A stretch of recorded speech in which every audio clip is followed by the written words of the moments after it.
from Caitlin? No. She decided not to do that. In fact, she praised Aaliyah Boston. But she passed on the opportunity to say anything positive about Caitlin Clark. She could have squashed all kinds of things right here. It's a perfect opportunity. Did she do it? No. And you will never convince me. Notice what just happened, and don't blink, because this was subtle but telling. Angel Reese had 30 full seconds to name teammates who influenced her at USA basketball camp. She credited Chelsea Gray for her handles. She applauded Alyssa Thomas for her relentless energy. She even singled out Aaliyah Boston for her work in the post. Yet one name was glaringly, unmistakably missing. The best passer in women's basketball, the same player who led Team USA in assists during that very camp, was standing on the floor with her. Caitlin Clark didn't get mentioned once. And sure, at first glance, you might brush it off. A slip of the tongue. A rushed moment. Maybe it just didn't cross her mind. But that explanation falls apart the moment you actually think about it, because omissions like that, especially on a stage this public, are rarely accidental. Played in 13 games. In those 13 games, there were literally like, what? 3 or 4 kind of incidents and 2 major incidents, including the Angel Reese, Caitlin Clark kerfluffle. Well, I hadn't used that word in a while. In which, of course, the major story coming out of that was Indiana Fever fans called Angel Reese racist something, which launched a massive investigation.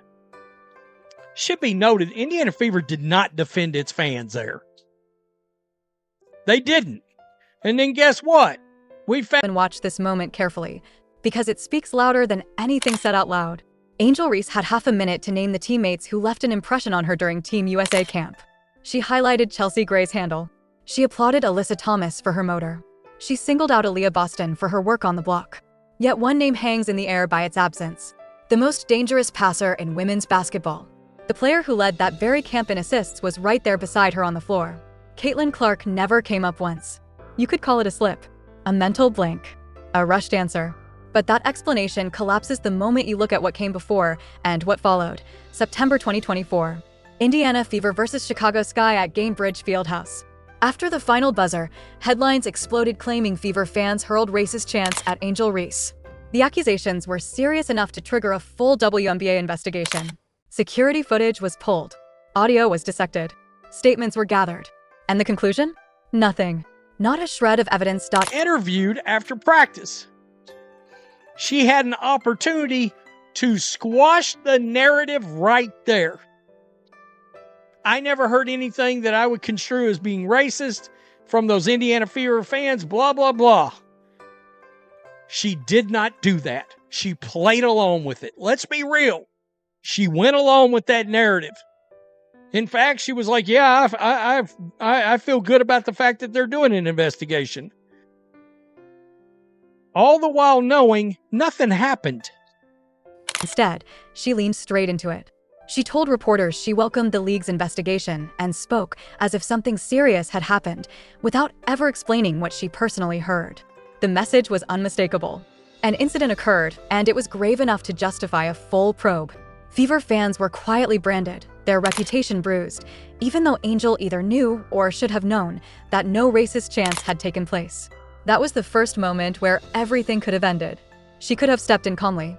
She could have said, I didn't hear anything racist, but I respect the league taking fan behavior seriously.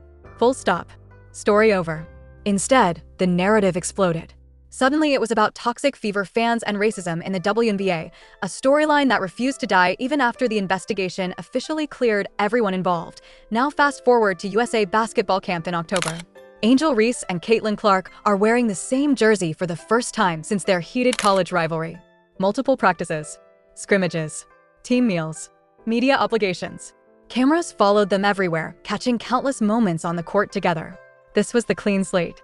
The perfect opportunity to show the rivalry was over, that the tension was gone, that both stars could move forward as professionals, side by side, without the past hanging over them. Well, there was another opportunity. Of course, a lot of us believes Angel Reese doesn't care for Caitlin Clark too much. We've heard a lot of things. I did a video. We found out a while back that Angel Reese really didn't care for Caitlin Clark, because anytime anybody brought up, the success of the league, Caitlin was always brought up, even if Angel was brought up. And that grinded her gears. Think about the context surrounding this moment. For 2 straight years, the story of Angel Reese and Caitlin Clark has been wrapped in tension. The championship game gesture, the perceived slights, the social media subtweets, and the way certain WNBA players openly embraced Angel while appearing to target Caitlin every time they shared the floor. Anytime their names come up together, it's framed as rivalry, resentment, a fracture inside women's basketball itself. USA basketball camp was supposed to wipe that slate clean. A neutral stage, new jerseys, one shared mission. The entire basketball world was watching closely, waiting to see if the past would finally stay in the past. And for a while, it looked like it did. They played together, ran sets, shared the court without incident. No drama, no viral moments, just basketball. Then USA Basketball released its behind-the-scenes footage, the standard player interviews meant to build hype and unity ahead of international competition. Angel Reese sat down for hers. And that's when missed opportunity number 2 quietly, unmistakably happened. From Caitlin? No. She decided not to do that. In fact, she praised Aaliyah Boston. But she passed on the opportunity to say anything positive about Caitlin Clark. She could have squashed all kinds of things right here. It's a perfect opportunity. Did she do it? No. And you will never convince me. Listen closely to how precise her praise becomes when she talks about everyone else. She breaks down Chelsea Gray's behind-the-back deliveries, warns you that if you blink, you'll miss them. She names Alyssa Thomas outright, spotlighting her relentless motor and the way her energy changes the floor. She zeroes in on Aaliyah Boston's positioning on the block, explaining how watching her work inside has already sharpened her own game. These aren't throwaway compliments. They're sharp, intentional observations tied to specific players and specific skills. But then the conversation drifts to the point guard spot, and suddenly everything goes quiet. No recognition of Caitlin's elite court vision. No mention of the passing that led Team USA in assists during camp. No acknowledgement of the shooting range that has already rewritten the record books in women's basketball. Nothing. And here's why that matters. If Angel had kept things vague across the board, it would be easy to shrug this off. But she didn't. She deliberately named names. She deliberately highlighted contributions. And she deliberately left Caitlin Clark out. That silence isn't random. It isn't forgetfulness. It's a choice, and it speaks louder than anything she could have said out loud.